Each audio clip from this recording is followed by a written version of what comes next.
기도하시겠습니다. 좋으신 하나님, 하나님의 자녀들이 함께 모여 예배할 때에 이제 사모함을 더하여 주시고 영의 양식 하나님의 말씀을 받을 수 있도록 인도해 주시니 감사합니다. 사모합니다.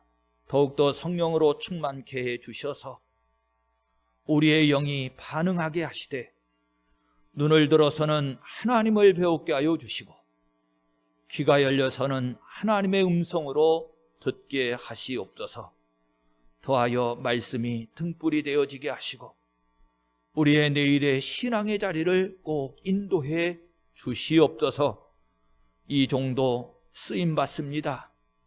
두루마리 펴주시고 복음의 나팔수로만 쓰임받게 해 주시옵소서. 말씀의 주, 말씀하시는 분은 아버지 하나님이심을 인정하오며 우리 주 예수 그리스도의 이름으로 기도합니다. 아멘. 할렐루야. 왠지 코로나 때문에 자꾸 마음이 또 눈도 오고 날씨가 추운 겨울이 되니까 우리가 움츠려 드는 것 같습니다. 자, 성도 여러분, 우리는 하나님의 은혜와 사랑 가운데 살아가는 줄로 믿습니다. 크리스마스 이렇게 귀한 절기도 맞이하고 있고 새해도 맞이하며 준비하는 이때 우리가 움츠려들면 안 되겠지요. 더욱더 좀 마음을 좀 가슴을 좀 활짝 펴시고 오늘 또 말씀에 집중해 보십시다. 자, 10장 역시 계속되는 이제 빌닷과의 논쟁 또 친구들의 정죄에 대해서 욥이 변론하는 내용인데 9장은 이제 욥이 변론을 하되 친구들에게 사람을 향해서 변론을 했다 그러면 10장은 2절 보세요. 내가 하나님께 아뢰오니 그러면서 하나님을 향해서 이제 욥이 호소하는 내용, 간구하는 내용이 10장이 되겠습니다. 사실 이 부분이 우리 신앙인들이 가져야 할 가장 본질적이고 근본적인 태도가 아닐까 싶은데요. 사람이요? 저도 사람이고 여러분들도 사람이지만 연약한 존재들이잖아요. 우리가 신앙이라고 하는 이 단어 속에서 보면 믿음이라고 하는 것이 있는데 사람이 믿을 만한 존재가 되던가요? 아무리 가족이라고 할지라도 부모 자녀가 아닐지라도 더더군다나 둘도 없는 친구다 뭐 이런 말들 사용하기는 합니다만 그래요. 혹여 세상적인 것은 그런 친구들 그런 사람들이 있을런지 모르겠습니다만 지금은 본질상 구원의 문제이거든요. 이 구원의 문제를 사람을 의지한다? 그럴 수 없겠지요. 결국 사람과의 관계성 속에서는 절대로 신앙의 정답 찾을 수 없습니다. 사람과 사람과의 관계 속에서요, 궁극적으로는요, 도움받을 수 없습니다. 글쎄요, 다는 아니겠지만 거의 모두는 사람과 사람과의 관계 속에서 상처가 더 많을걸요. 그래서 하나님의 사람들은요, 오늘 욥 보세요. 본질상 누구를 찾아야 하고 누구에게 호소해야 하는 것입니까? 하나님입니다. 하나님의 사람들은 하나님께 호소하고 하나님의 긍휼을 힘입어야 하고 하나님으로부터 구원의 답을 찾아야 합니다. 믿으시면 아멘. 그래서 9장 속에서도 보세요. 우리가 이미 살폈습니다만 하나님과의 관계성 속에서 내린 정답이 뭐였지요? 2절에 인생이 어찌 하나님 앞에 의로울 수 있겠느냐라고 하는 부분이었지요. 즉 사람 중심의 평가가 아니고요. 그래서 너와 나를 비교해서 죄냐 의냐라고 하는 것을 규정하는 것이 아니고요. 하나님 앞에서 하나님 중심으로 인생이 어찌 하나님 앞에 의로울 수 있겠느냐 이렇게 답을 찾았고요. 이것이 바로 중심이었습니다. 자, 그런데 역시 10장도요 12절에 하나님께서 생명과 은혜를 내게 주시고 나를 보살피심으로 내 영을 지키신 나이다 그러면서 하나님 중심으로 말씀을 해요. 이게 정말로 성경을 바라보는 우리의 관점의 중요한 부분이고요. 저나 여러분들이 가져야 할 본질적인 신앙의 태도가 뭐지요? 말씀을 보더라도 인간의 이야기를 인간의 중심으로 보는 것이 아니고 철저하게 하나님의 말씀으로, 하나님 중심으로 말씀을 바라보는 것이 굉장히 중요합니다. 말씀 중심으로 볼 때에 하나님 중심으로 보지 않으면 우리가 문자 중심으로만 바라보고 자칫 그 부분만, 우리에게 필요한 부분만 끄집어내서 성경을 보다 보면 오해하기 쉽고요. 사실 오늘 욥기서 같은 경우에도 제가 9장도 말씀드릴 때 드렸습니다만 이 부분을 잘 주의 깊게 문맥상에서 해석하지 아니하면 오해할 수 있다 그랬는데 10장도 다르지 않습니다. 10장도 우리가 잘 주의 깊게 하나님 중심으로 문맥 안에서 살펴야만 곡해하지 않을 수 있습니다. 자, 그래서 10장의 시작을 제가 좀 점검해 드리면 2절에서 내가 하나님께 아뢰오니 라고 하는 것을 시작으로 해서 2절에 나를 정죄하지 마시옵고 내게 알게 하옵소서 그러면서 하나님의 뜻을 알게 해달라는 간구로 시작이 되어집니다. 자, 그러면서 4절에 주께도 육신의 눈이 있나이까 7절에 내가 악하지 아니하는 줄을 아십니다.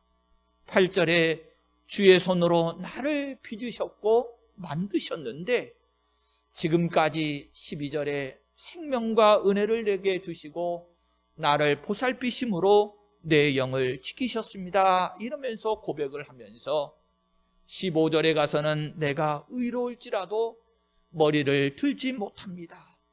무슨 뜻입니까? 역시 여전히 나는 죄인입니다 라고 하는 것을 인정을 하고요.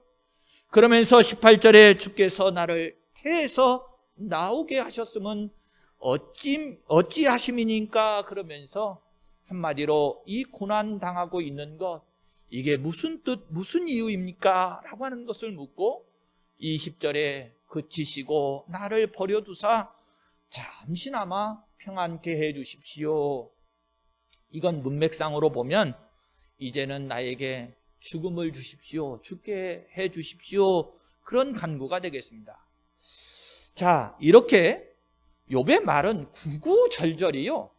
사실은 자신의 삶의 모든 것들이 누구 손에 있는 것, 누가 다스리고 계신 것을 인정하느냐면 하나님이라고 하는 것.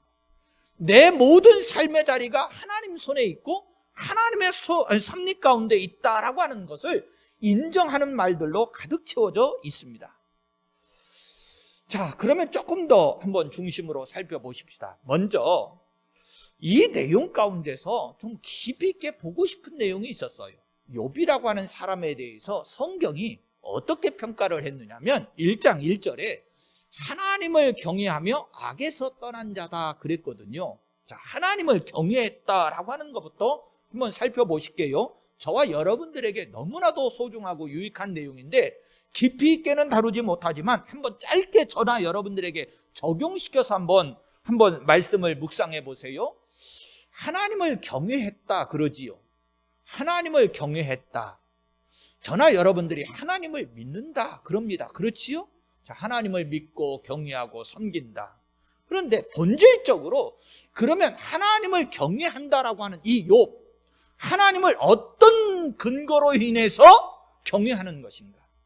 그에게는 도대체 하나님을 향해서 어떤 믿음이 있기 때문에 하나님을 경외하는 자 되었는가? 이거 중요하잖아. 저나 여러분들이 하나님을 경외한다. 그럴 때 나에게는 도대체 하나님을 향한 어떤 믿음이 있어서 하나님을 섬기고 하나님을 경외하느냐? 이 부분이지요. 간단히 설명을 드리면 오늘 말씀 속에 답이 있어요. 12절에 그랬지요. 생명과 은혜를 내게 주시고 나를 보살피심으로 내 영을 지키셨나이다. 하나님이 도대체 어떤 분이시기에 욥은 하나님을 경외하는 자였는가? 나에게 생명을 주신 분, 나에게 은혜를 베풀어 주신 분, 나를 지금까지도 보살피시고로 내 영을 지키시는 분이로 믿었기 때문에 하나님을 경외하는 자 되었다라고 하는 겁니다. 특별히 성도 여러분, 여기 조금 분석을 해보면 이 12절 말씀은 큰 의미를 좀 담고 있거든요. 구속사라고 하는 관점 속에서 보면 생명을 주셨다, 이것은 창조의 섭리를 인정하는 겁니다. 하나님께서 나를 창조하셨다, 하나님이 내게 생명을 주셨다, 그리고 뒤에 은혜를 주셨다라고도 나오지요. 역시 이 부분은 은혜라고 하는 것은 죄인된 우리에게 값없이 주신 구속의 은총, 구원의 은혜를 말하고 있거든요. 굉장히 중요한 부분입니다. 그리고 보살피심으로 내 영을 지키셨나이다. 이거 전문 용어로 이제 견인이라고도 말하고, 우리가 이제 쉽게 하나님의 다스림, 섭리 혹은 이끌어 주심, 이런 내용인데 정말로 핵심적인 고백들이 이 12절 속에 담겨져 있는 거거든요. 하나님은 어떠신 분이요? 나를 창조하신 분. 하나님은 어떤 분이신 거라고요? 내가 죄인 되었는데 나에게 은혜를 베풀어 주셔서 다시금 하나님의 자녀로서 구속의 은총 회복시켜 주신 분, 그리고 끝까지 나를 책임져 주시고 지금도 이끄시고 인도해 가시는 분. 얼마나 중요하고 핵심적인 이 신앙 고백이 이 속에 담겨져 있는지 몰라요. 다시요, 욥이 하나님을 경외한 근거가 무엇입니까? 신앙의 근거가 무엇입니까? 그것이 12절에 담겨져 있고 우리에게 가르쳐 주시는 영적인 교훈과 가르침이 매우 크다고 말할 수 있어요. 여러분들은 과연 하나님을 어떤 분으로 알고 경외하고 계십니까? 오늘 그 답을 여러분 스스로도 말씀 속에서 찾아보셨으면 좋겠어요. 자, 그런데 10장도 뒤에 가서 좀 더 자세히 살피시겠습니다만, 문자적으로만 보면 참 곡해할 수 있는 그런 요소들이 참 많아요. 사실 이 부분은 염려가 아닙니다. 제가 책들을 좀 여러 권 좀 들춰봤더니 이 욥기 요 부분에 대한 설교들을 쭉 한번 점검을 해보니까 사실 설교 가운데서도 잘못 해석되어져 설교하고 있는, 오해하고 곡해한 부분들도 꽤 많이 나오더라고요. 자, 그러면 왜 이런 부분들이 나왔을까? 이거를 단순하게 그냥 글자, 문자만 보니까 그래요. 문맥 전체적인 연결 속에서 하나님이 우리에게 들려주시고자 하시는 의도를 분명하게 파악할 필요가 있는데, 일단 결론부터 내리면 이렇습니다. 욥이 9장 속에서 10장 속에서 오해할 만한 말들을 문자적으로는 많이 기록해 놓았는데, 그런데요, 이런 욥의 말, 욥의 고백, 이 태도에 대해서 성경은 이 욥에 대해서 어떻게 평가하고 있는가? 중요한 내용이잖아요. 왜요?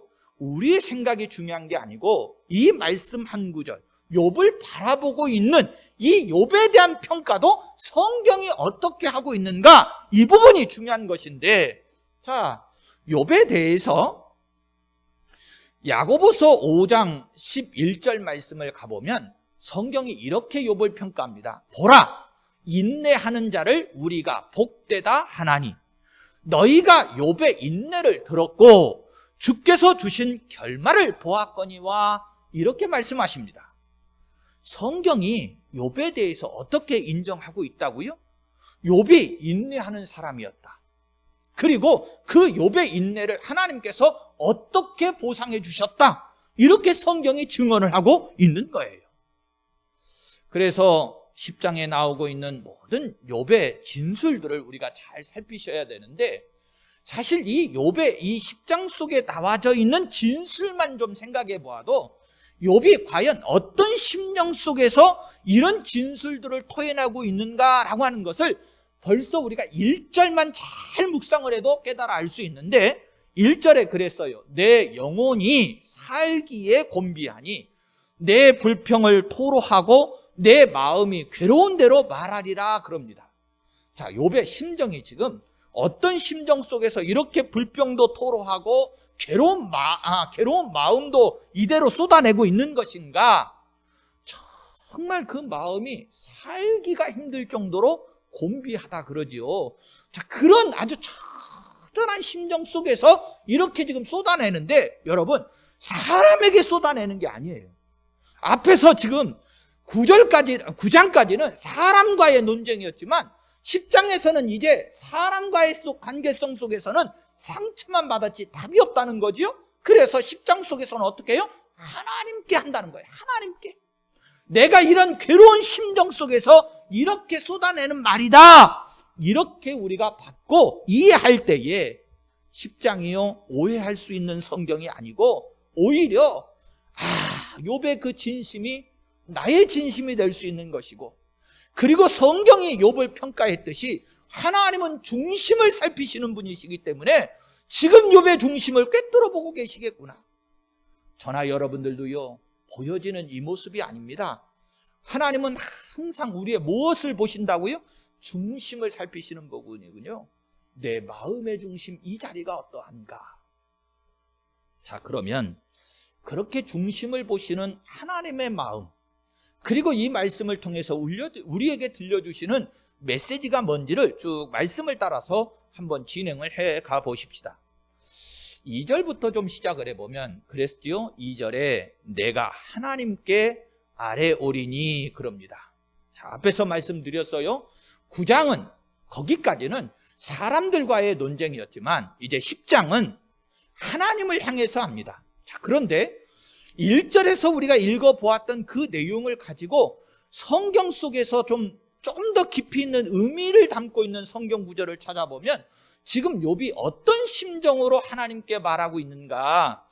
에가서 2장 19절에 가보면 이런 말씀이 있습니다. 내 마음을 주의 얼굴 앞에 물 쏟듯 할지어다, 이런 말씀이 있어요. 그러니까 욥은 정말로 그 마음이 괴롭거든요.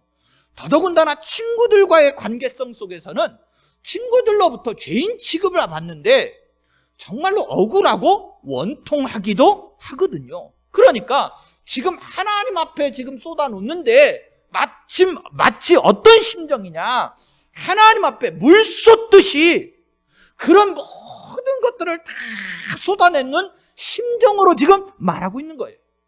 그래서요 이 욥의 첫 간구가 그럽니다. 2절 뒷부분에 이어가 보면 나를 정죄하지 마시옵고 무슨 까닭으로 나와 더불어 변론하시는지 내게 알게 하옵소서 그럽니다. 이 부분 조금 더 설명을 하고 싶어요. 여러분, 우리가 신앙인들이지요. 신앙생활 속에도 우리가 정말로 고민되어지는 부분들이 많거든요. 그런데 신앙인으로서의 참 고민, 참 고심이 뭘까라고 하는 걸 좀 잘 생각해 보세요. 신앙인으로서, 그것도 참 신앙인, 정말로 내 믿음이 장성한 분량에 있는 신앙인, 하나님의 바랄 수 없는 은혜를 내가 받았다고 내 스스로 인정하고 고백하는 신앙인으로서 정말로 내 삶의 자리에 있어서의 각종 고심과 문제들로 인해서 내가 정말로 고민하고 깊이 있게 고심해야 될 문제가 있다면 무엇일까? 다시요, 성도 여러분, 내 삶의 자리에 고민되는 것들이 참 많지만 신앙인들로서 그것도 무엇보다도 구원의 기쁨과 감격을 가지고 있는 성도로서 정말로 고심해야 한다고 그러면 어떤 고심이 되어질까? 여러분, 그 일이, 그 문제들이 과연 성경대로 얘기를 해볼게요. 로마서 12장 2절에 가보시면 이렇게 되어 있습니다. 하나님의 선하시고 기뻐하시고 온전하신 뜻이 무엇인지 분별하라 그러거든요. 여러분, 다시요, 이 말씀 잘 연결해서 한번 묵상해 보세요. 내 자리에 있는 좋은 일도 있고 슬프고 아픈 일들도 있는데 정말로 잘되고 형통해서 좋은 일 속에서도 아프고 힘들고 괴로운 상황 속에서도 과연 이 문제를 가지고 우리가 성경에 제시한 대로 이 문제 속에, 이 아픔 속에, 이 좁고 즐거움 속에 도대체 하나님의 선하시고 기뻐하시고 온전하신 뜻이 무엇입니까? 이렇게 고심해보고 고민해본 적이 있느냐는 거예요. 저나 여러분들이 정말로 참 신앙인들이라고 그러면 내 삶에 있어진 이 모든 문제들을 나의 고민으로만 취급할 것이 아니고 진정한 신앙인이면 고심해 보셨어야 되지요. 하나님, 이 일이 왜 나에게 주어진 겁니까? 도대체 이 은혜와 이 복은 무엇을 의미하는 것입니까? 그것이 내 중심이 아니고 이 아픔의 문제일지라도 하나님 중심으로 하면 도대체 이 아픔 속에 하나님이 선하시고 기뻐하시고 온전하신 뜻이 무엇입니까? 이것을 고심하는 것, 이거를 분별하려고 하는 것이 참 신앙인이 가져야 할 태도 아니겠습니까? 욥은요, 정말로 하나님이 그렇게 인정하셔야 될 만한 사람 맞다, 이럴 수 있는 것이요, 우리가 1장 속에서 이미 살폈습니다만 종들로부터 거듭거듭 재난, 환난의 소리를 듣잖아요. 종들이 와서 말하는 소리가 멈추기도 전에 또 다른 종이 와서 또 다른 종이 와서 거푸거푸 재난과 환난의 소식을 전해요.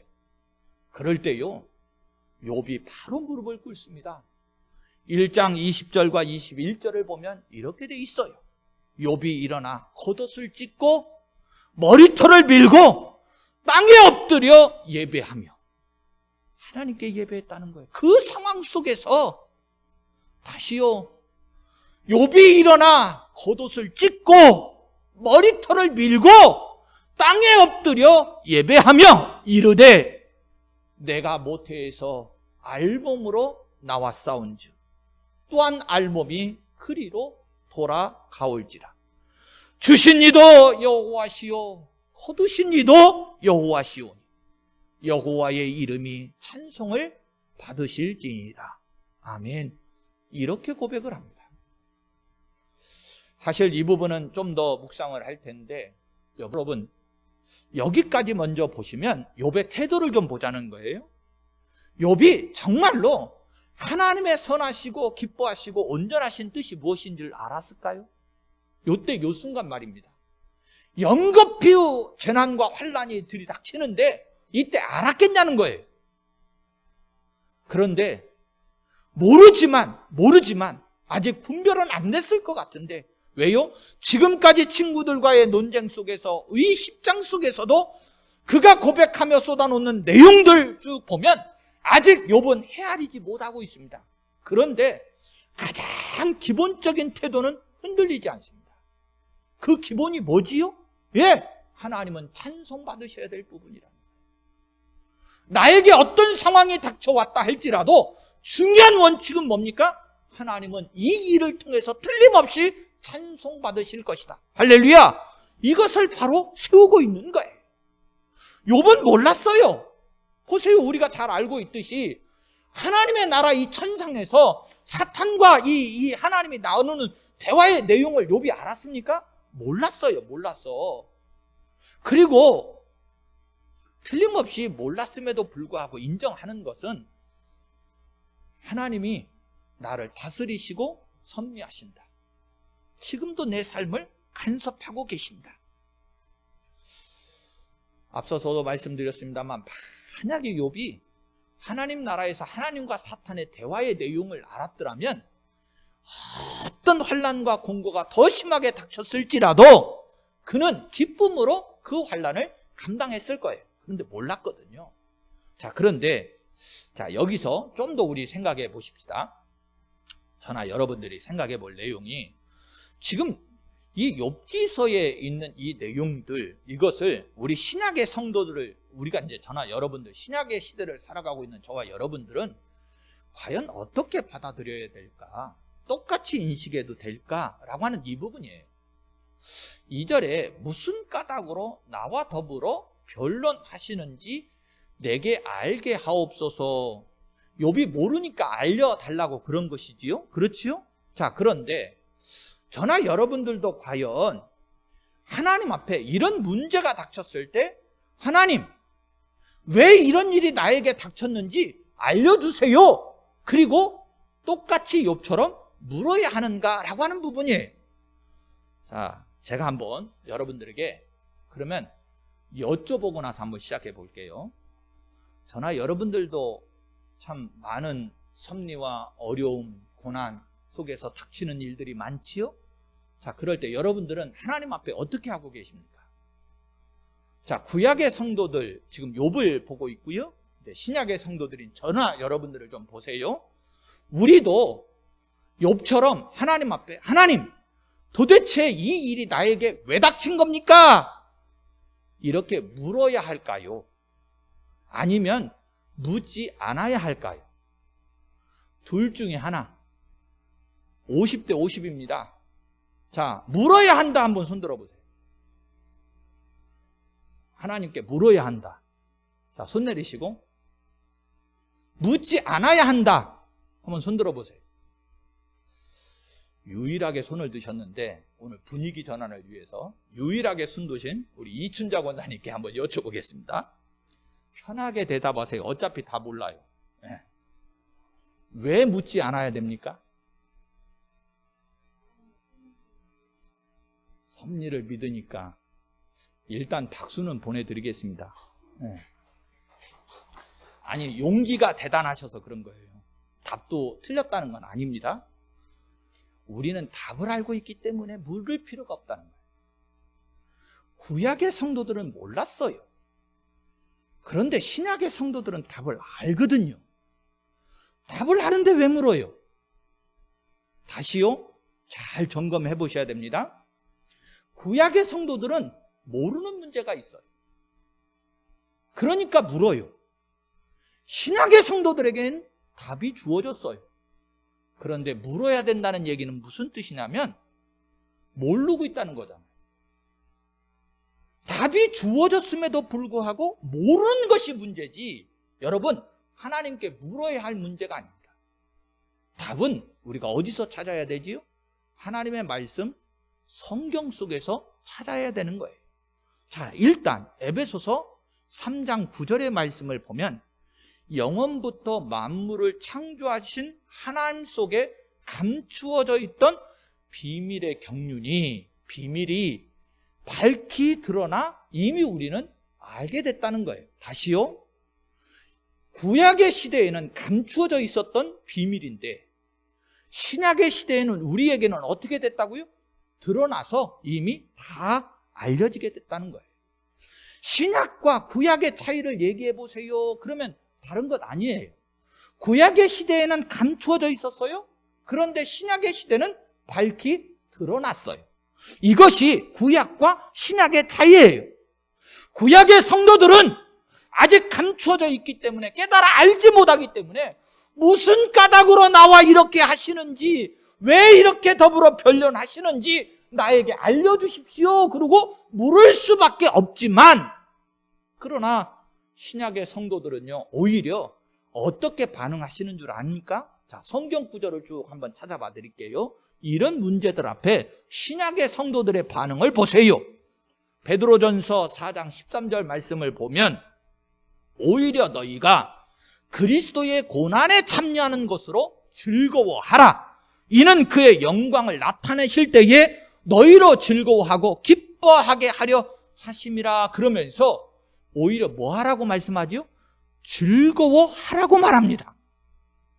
신약의 성도들은요, 로마서 8장에 가보세요. 38절과 39절에 가보시면 내가 확신하노니 사망이나 생명이나 천사들이나 권세자들이나 현재일이나 장래일이나 능력이나 높음이나 깊음이나 다른 어떤 피조물이라도 우리를 우리 주 그리스도 예수 안에 있는 하나님의 사랑에서 끊을 수 없느니라, 이렇게 확신하고 있는 성도들입니다. 그래서요, 신약 성경을 읽어보시면 여러분, 어떤 누구도 신약 성경 안에 구약 성경처럼 하나님께서 왜 이렇게 하시는지, 왜 나와 이렇게 다투고 변론하시는지 알게 해주십시오, 이런 구절이 한 구절도 없습니다. 신약 성경에 없어요. 무슨 뜻이에요? 안다는 거예요. 안다는 거예요. 그래서 보이는 반응들입니다. 오히려 신약의 성도들은 그래서 어떻게 반응하시는 줄 아십니까? 로마서 8장 37절 말씀에 가보면 그러나 이 모든 일에 우리를 사랑하시는 이로 말미암아 우리가 넉넉히 이기느니라. 할렐루야. 오히려 그런 문제 앞에 우리가 어떻게 한다고요? 넉넉하게 이긴다고 자신만만하게 담대하게 선포합니다.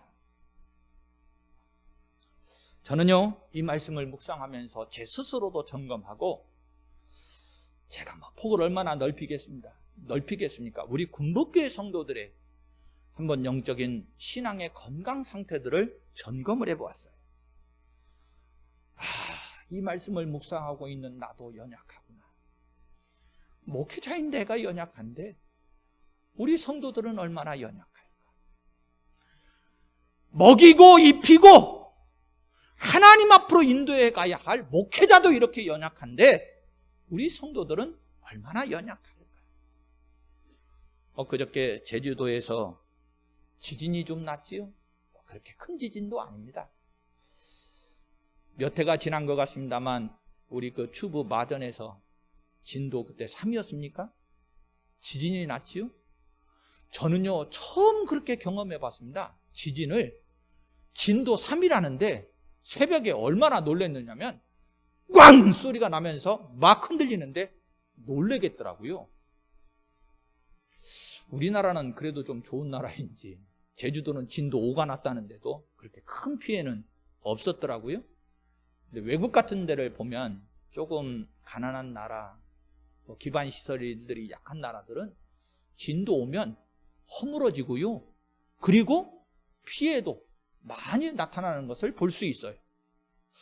저나 여러분들이 영적인 건강 상태로 생각을 해볼 때 혹여 진도 3 정도의 아주 미약한 지진이 남에도 불구하고 그런 환난이나 어려운 문제들이 발생했음에도 불구하고 넉넉히 이기는 게 아니고 혹시 무너져 큰 상처를 받고 시험을 받고 쓰러지는 것은 아닌가? 라고 하는 생각을 하게 됐어요. 저나 여러분들이 우리에게 본질적인 구원의 문제가 아니고 삶의 문제가 흔들렸는데도 불구하고 쓰러진다고 하면 낙심하고 실족하고 절망한다고 그러면 어떤 문제일까요? 여러분 그냥 본질만 말할게요. 복음을 잃어버렸기 때문에 그래. 우리가 복음 앞에 확실히 서 있으면 그래서 욥기를 보세요. 뭘로 시작해서 뭘로 끝났다고 계속 강조하죠? 번제로 시작해서 번제로 끝났다고 말해요. 욥은 당시 구약의 시대에 여러분 계속해서 중보자를 찾습니다. 그러나 확신합니다. 중보자가 서 있다는 것을 확신해요. 저나 여러분들 이 시대는요 이미 우리에게 주어졌고요. 우리는 믿는 확신을 가지고 있어요. 흔들릴 일이 아니죠. 복음만 우리가 붙잡고 있으면 그 무엇도 하나님에게서 그리스도에게서 나를 끊을 수 없다라고 하는 이 복음의 확신만 있으면 복음에 제대로 서 있기만 하면 사탄이 오히려 나에게 어떤 시험과 환난을 준다 할지라도 나는 어떻게 고백하고 반응할 수 있다고요? 넉넉히 이길 수 있다. 할렐루야! 이렇게 반응하는 거예요. 자, 4절부터 조금만 더 살피고 마무리 지십시다. 4절 보시면 주께도 육신의 눈이 있나이까? 주께서 사람처럼 보시나이까? 그럽니다. 이 말은 지금 이제 친구들과의 관계성 속에서 이제 그것을 염두에 두고 하는 말이죠. 왜? 친구들은 육신의 눈으로 보면서 지금 계속 욥을 상처 주고 정죄하고 있는 거지요. 그런데 욥은 이제 이 하나님께 향하면서 하나님과도 이 사람과 대조를 해가면서 주님께도 주께도 육신의 눈, 즉 친구들과 같은 눈을 가지고 나를 보시는 겁니까? 주께서 사람, 저 친구들처럼 나를 보시는 겁니까? 5절에 주의 날이 어찌 사람의 날과 같으며 주의 해가 어찌 인생의 해와 같기로 6절에 나의 허물을 찾으시며 나의 죄를 들추어내십니까? 이렇게 말합니다. 조금 설명을 드리면 이런 거지요. 하나님께서 혹여 저 엘리바스나 빌닷처럼 보고 계시는 겁니까? 욥이 얼마나 팍팍하고 친구들의 말이 답답하면 그랬겠습니까? 성도 여러분, 이게 이제 교훈을 좀 삼자고 그러면 저나 여러분들은 혹시 그런 적 없으십니까? 나를 보실 때에도, 스스로가 나를 볼 때에도, 아니면 나와 함께한 성도들, 이웃들이 혹여 환난을 겪고 있을 때에 그들을 바라보는 눈이 욥의 친구들과 같지는 않았느냐? 그런 말이에요.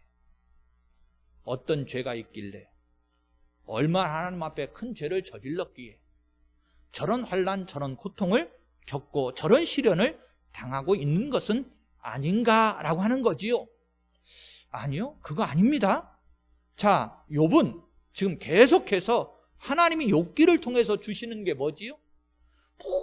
모든 섭리와 다스림 속에 중심만 말하면 하나님이 영광 받으시기를 원하신다는 거죠. 사탄아, 너 욥 흔들어 봐. 절대로 나 부인하지 않아.